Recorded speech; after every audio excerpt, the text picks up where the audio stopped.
नमस्कार दोस्तों, स्वागत है आपका भानु नॉलेज शो में। और आज जो टॉपिक लेके आए हैं हम भारतीय संविधान से, ये टॉपिक है बहुत ही इम्पोर्टेंट टॉपिक है सभी कंपटीशन के लिए। और इस टॉपिक में भी जो लेके आए हैं, इस टॉपिक का बिल्कुल सॉलिड पॉइंट्स लेके आए हैं जो एग्जाम्स में पूछे जाते हैं और सभी कंपटीशन के लिए बहुत ही महत्वपूर्ण हैं। उन्हीं तथ्यों पे, उन्हीं बिंदुओं पे चर्चा करेंगे। मौलिक अधिकार जो फंडामेंटल राइट्स हैं, ये एक ऐसा टॉपिक है इंडियन कॉन्स्टिट्यूशन का जिसमें से हर एग्ज़ाम में, अगर आपके कॉन्स्टिट्यूशन आ रहा है किसी भी एग्ज़ाम में, सिलेबस में है, तो बहुत ज़्यादा क्वेश्चंस बनते हैं। और वैसे भी हर आम आदमी को, जो एक इंडियन है, उसको अपने फंडामेंटल राइट्स के बारे में, मौलिक अधिकारों के बारे में जानकारी होना बहुत ज़रूरी है। तो इसको अच्छे से पढ़ें, इंटरेस्ट के साथ। वीडियो शुरू करते हैं। और टॉपिक मौलिक अधिकार। तो हमारे जो मौलिक अधिकार हैं, ये हमारे भाग 3 में दिए गए हैं संविधान के। टोटल 22 भाग हैं और उसके भाग 3 में मौलिक अधिकारों का वर्णन है। और ये जो हमारे मौलिक अधिकार हैं वो अमेरिका के संविधान से प्रेरित होकर भारतीय संविधान में शामिल किए गए। भाग 3 में अनुच्छेद 12 से 35 तक मूल अधिकारों का वर्णन है। इसके प्रावधान जो किया गया है भारतीय संविधान में। और सबसे विशेष आपको याद रखना है कि भारतीय संविधान के भाग 3 को भारत का मैग्ना कार्टा कहा जाता है। ये पॉइंट्स बहुत इंपॉर्टेंट है, पूछा जाता है डायरेक्ट। कई क्वेश्चंस आए हैं बहुत सारे एग्जाम्स में कि भारत का मैग्ना कार्टा संविधान के किस भाग को कहा जाता है, ऐसे सीधा पूछ लेते हैं। तो आपको याद रखना है, इसमें 2-3 पॉइंट्स ऐसे हैं कि मौलिक अधिकार संविधान के भाग 3 में हैं, उनका वर्णन है। और अनुच्छेद 12 से अनुच्छेद 35 तक मूल अधिकारों के बारे में बताया गया है। और भारतीय संविधान के भाग 3 को भारत का मैग्ना कार्टा कहा जाता है, अधिकारों का अधिकार पत्र जो महारानी, ब्रिटेन की महारानी थी, उनके द्वारा जारी किया गया था। नेक्स्ट बात करते हैं हमारे जो संविधान में मौलिक अधिकार हैं उनके बारे में, अंदर चर्चा करते हैं। तो मूल रूप से भारतीय संविधान के भाग 3 में 7 मौलिक अधिकार थे। वर्तमान में तो 6 ही हैं, एक अधिकार खत्म हो गया है। तो देखते हैं किसमें क्या क्या है। समता का अधिकार, हमारा जो पहला मौलिक अधिकार है वो समता का अधिकार है। समानता का अधिकार है, दिया गया है भारत के प्रत्येक नागरिक को। हमारे संविधान में ये व्यवस्था की गई है अनुच्छेद 14 से 18 तक, जो पहला अधिकार है हमारा। नेक्स्ट हम बात करेंगे दूसरे की, स्वतंत्रता का अधिकार है, जिसमें सभी प्रकार की स्वतंत्रताएं, उनका वर्णन किया गया है अनुच्छेदों में। तो ये सेकेंड पॉइंट हो गया आपका। पहला पॉइंट समता का अधिकार अनुच्छेद 14 से 18, ये आपको याद रखना है। सेकेंड पॉइंट स्वतंत्रता का अधिकार अनुच्छेद 19 से 22। थर्ड पॉइंट है शोषण के विरुद्ध अधिकार। अगर आपका कोई शोषण करता है तो उसके विरुद्ध भी आपको अधिकार है, एक राइट है, कॉन्स्टिट्यूशनल राइट दिया गया है। ये अनुच्छेद 23-24 में दिया गया है, इसका वर्णन है। और फोर्थ है हमारा धर्म की स्वतंत्रता का अधिकार, जिसे हम अपना स्वतंत्र हैं, हर व्यक्ति देश के अंदर, हर नागरिक, आप किसी भी धर्म को मान सकते हैं, उपासना कर सकते हैं, उसकी स्वतंत्रता दी गई है हमारे संविधान में, कोई बाउंडेशन नहीं है। नेक्स्ट है संस्कृति और शिक्षा संबंधी अधिकार, ये भी हमारे मूल अधिकारों में आता है। और इससे नेक्स्ट है संपत्ति का अधिकार अनुच्छेद 31। और फिर सबसे लास्ट में है संवैधानिक उपचारों का अधिकार अनुच्छेद 32। इसके बारे में कल भी चर्चा किए थे वीडियो में। संवैधानिक उपचारों का अधिकार ये इंपॉर्टेंट है, इसको भीमराव अम्बेडकर जी ने संविधान की आत्मा कहा है कि इसके बिना तो संविधान का कोई अर्थ ही नहीं है। संपत्ति का अधिकार जो है, जो हमारा ये बताया था आपको, 7वां, ये एक अधिकार खत्म कर दिया गया है। खत्म किया, इसको एक कानूनी अधिकार बना दिया गया, धारा 300 अनुच्छेद 300A में जोड़ दिया गया है, यहाँ से हटा के। फिलहाल में ये कानूनी अधिकार है, मौलिक अधिकारों में नहीं आता। वर्तमान में मौलिक अधिकार 6 हैं, मूल रूप से 7 थे, एक अधिकार आपका ये कम हो गया यहाँ से। नेक्स्ट हम चलते हैं संपत्ति का अधिकार अनुच्छेद 31। इसके बारे में बताया गया कि मूल रूप से भारतीय संविधान में मौलिक अधिकार के अंतर्गत संपत्ति का अधिकार अनुच्छेद 31 भी शामिल था। इसे 44वें संविधान अधिनियम 1978 द्वारा मौलिक अधिकारों को सूची से हटा दिया गया है और उसको 1978 द्वारा संपत्ति का अधिकार अनुच्छेद 31 संविधान के भाग 12 में अनुच्छेद 300A के तहत कानूनी अधिकार बना दिया गया। ये आपको बता चुके हैं। नेक्स्ट हम बात करेंगे। इस प्रकार अब हमारे पास अब कितने अधिकार हैं? मौलिक अधिकार 6 हैं, आपको याद रखना है। मूल संविधान में 7 थे, वर्तमान में 6 मौलिक अधिकार हैं। 6 वो कौन कौन से हैं आप देख लीजिएगा। 6, पहला है समता का अधिकार, मतलब समानता का अधिकार, अनुच्छेद 14 से 18, ये इंपॉर्टेंट है, आपको याद रखना है। नेक्स्ट है स्वतंत्रता का अधिकार, 19 से 22 अनुच्छेदों में वर्णन किया गया है। नेक्स्ट थर्ड है हमारा शोषण के विरुद्ध अधिकार, अनुच्छेद 23-24 में आता है। नेक्स्ट धार्मिक स्वतंत्रता का अधिकार, अनुच्छेद 25 से 28 तक। नेक्स्ट है संस्कृति और शिक्षा संबंधी अधिकार, अनुच्छेद 29-30। और उसके बाद संवैधानिक उपचारों का अधिकार, ये अनुच्छेद 32। तो ये मौजूदा समय में 6 मौलिक अधिकार हैं, आपको याद रखने हैं, इंपॉर्टेंट हैं। आइए इनके बारे में थोड़ा गहराई से देखते हैं किस अनुच्छेद में क्या क्या दिया गया है। तो पहला समता का अधिकार जो है अनुच्छेद 14 से 18 में वर्णन किया गया है। तो पहला इसमें अनुच्छेद है, 14वां अनुच्छेद है जो 14th, उसमें दिया विधि के समक्ष समता और विधियों का समान संरक्षण। जो विधि है हमारी, संविधान है, दंड संहिता है, न्यायालय में जाएंगे तो उसमें क्या है, सबको एक समान समझा जाता है। ये नहीं कि आपके साथ कोई भेदभाव किया जाएगा, आर्थिक, सामाजिक या किसी भी आधार पर। कोई कानून के सामने सब बराबर हैं, समान हैं।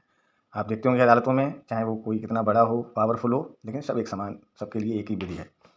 नेक्स्ट है हमारा अनुच्छेद 15, धर्म के आधार पर या मूल वंश के आधार पर या लिंग के आधार पर, जन्म स्थान के आधार पर प्रतिषेध, मतलब आपके साथ धर्म के आधार पर या मूल वंश, लिंग और जन्म स्थान के आधार पर कोई भी आपके साथ भेदभाव नहीं किया जाएगा कि आप कहाँ के रहने वाले हैं, आपने किस वंश में जन्म लिया या किस धर्म को मानने वाले हैं, या आपका लिंग क्या है, मेल है या फीमेल, उससे कोई मतलब नहीं होगा। आपके साथ बिल्कुल समान व्यवहार किया जाएगा। ये सेकंड पॉइंट है, इंपॉर्टेंट है, पूछ लिया जाता है।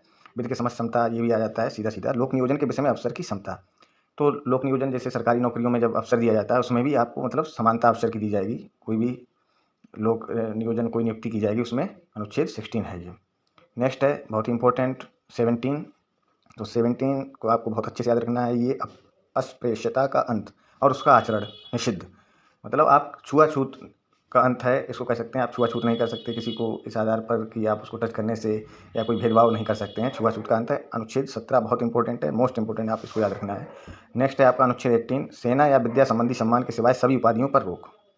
सेना और विद्या संबंधी सम्मान के सिवाय आप कोई अन्य उपाधि या किसी देश से आप कोई, पहले अंग्रेजों के समय ऐसा होता था, आप बाहर से उपाधियाँ लेते थे और उपाधि प्रदान की जाती थी, उसका बहुत महत्व होता था, लेकिन अब ऐसा नहीं है।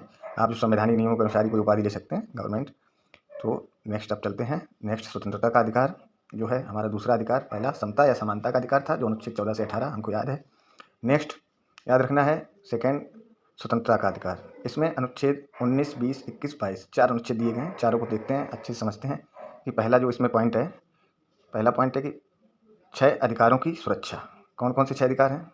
वाक एवं अभिव्यक्ति, बोलने या अभिव्यक्ति करने की, किसी तरीके से लिख के या मौखिक आप कैसे भी अभिव्यक्ति कर सकते हैं, इसकी हमको स्वतंत्रता है हमारे देश के अंदर। अगर आप भारत के रहने वाले हैं तो आप भारत में आप अपने विचार, अपनी अभिव्यक्ति या आप जो भी चाहें, जो सही है संविधान के अनुसार आप बोल सकते हैं, उसमें कोई प्रॉब्लम नहीं है।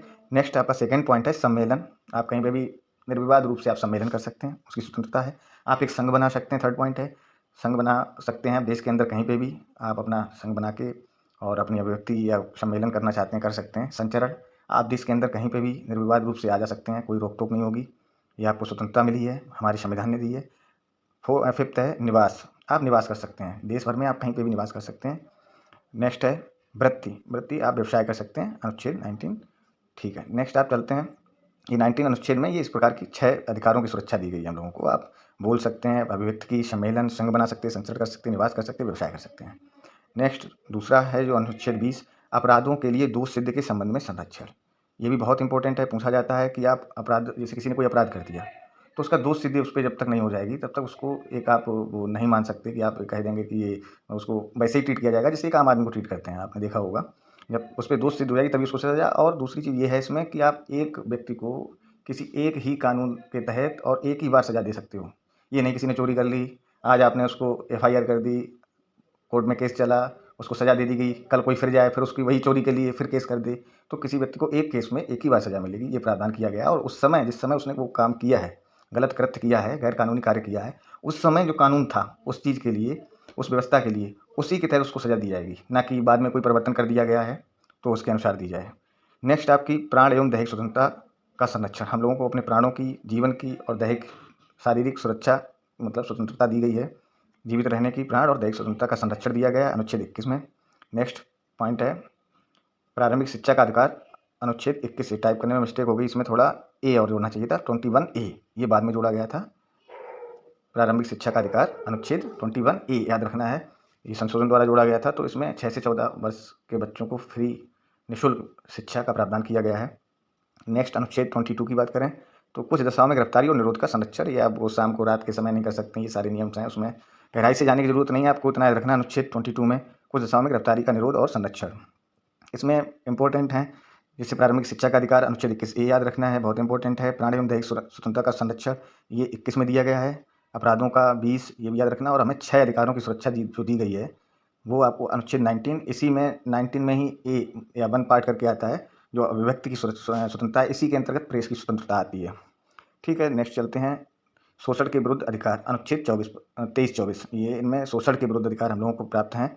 तो बालाश्रम का प्रतिषेध है इसमें अनुच्छेद 23 में, कि आप छोटे बच्चों से, 14 वर्ष से कम आयु के बच्चों को आप भारी कारखाना या इनमें काम नहीं करा सकते हैं।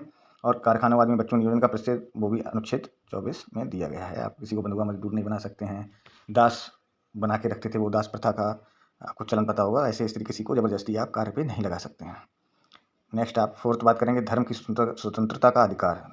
ये 25 से 28 अनुच्छेद तक दिया गया है, इसको पढ़ते हैं। देखिए ये भी काफ़ी इंपॉर्टेंट है, काफ़ी क्वेश्चन इससे भी बनते हैं। तो अंतःकरण और धर्म के अबाध रूप से मानने, आचरण और प्रचार करने की स्वतंत्रता दी गई है अनुच्छेद 25 में।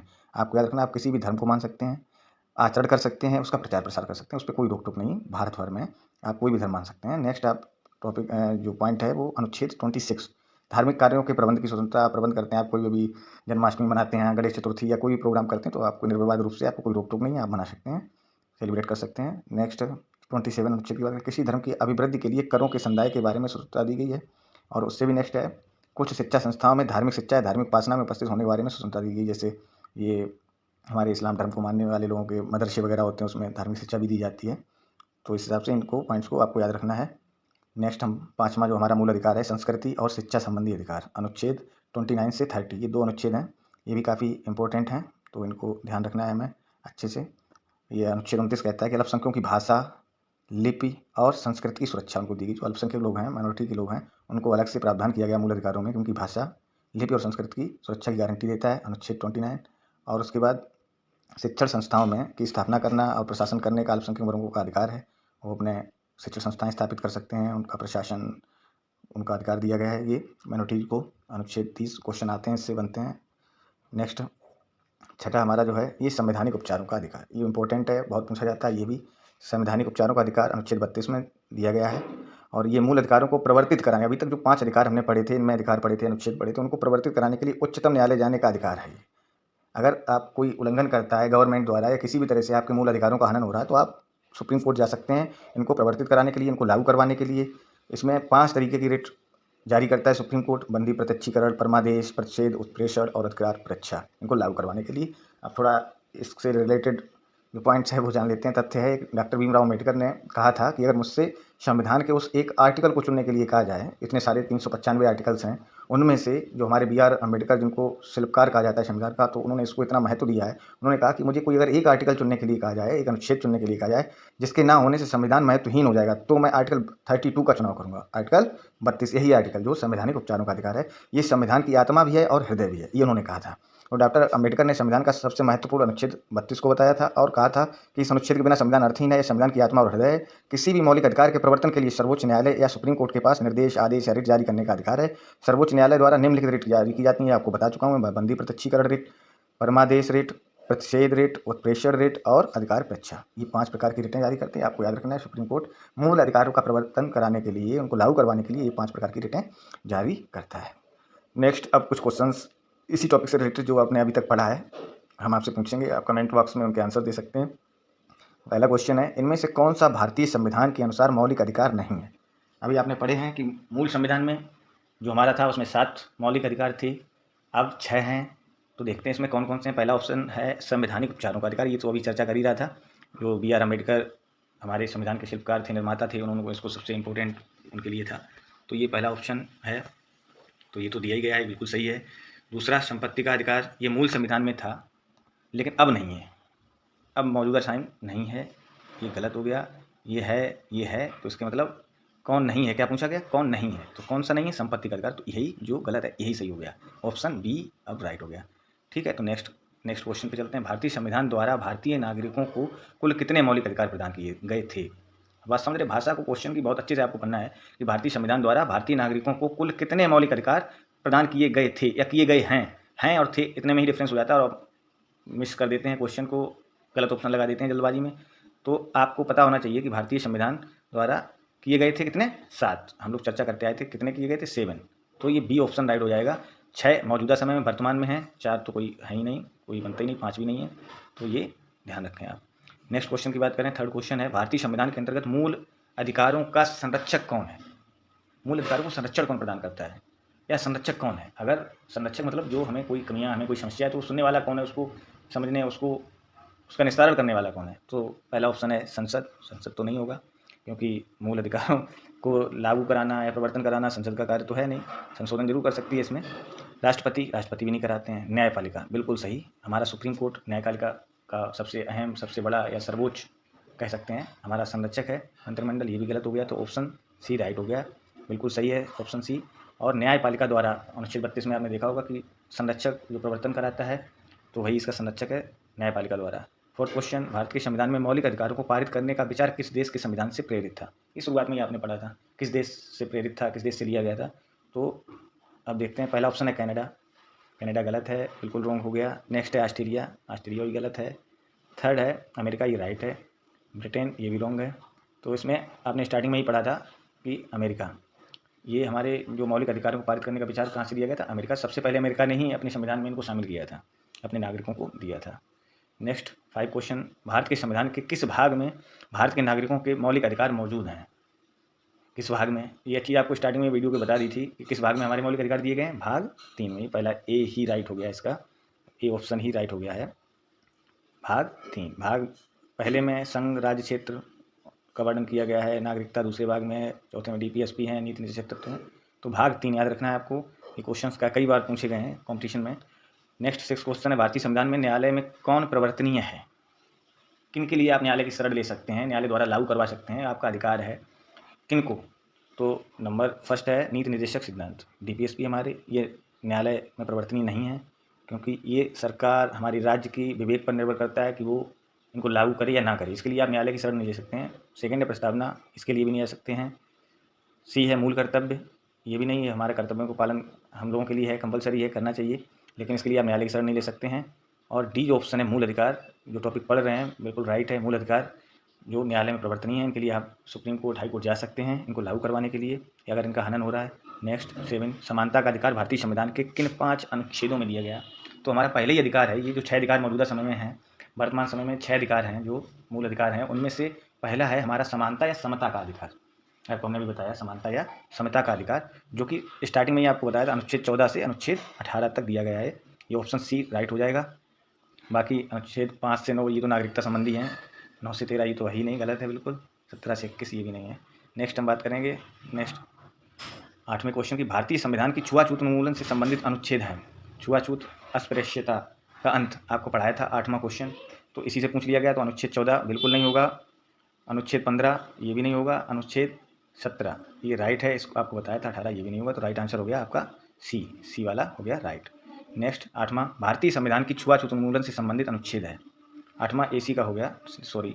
नेक्स्ट 9th क्वेश्चन, भारत के संविधान का निम्नलिखित में से कौन सा अनुच्छेद प्रेस की स्वतंत्रता? तो ये अनुच्छेद पहला ही ऑप्शन इसका राइट हो जाएगा, 19 प्रेस 19A, जो अभिव्यक्ति या वाक्य स्वतंत्रता का वर्णन किया था।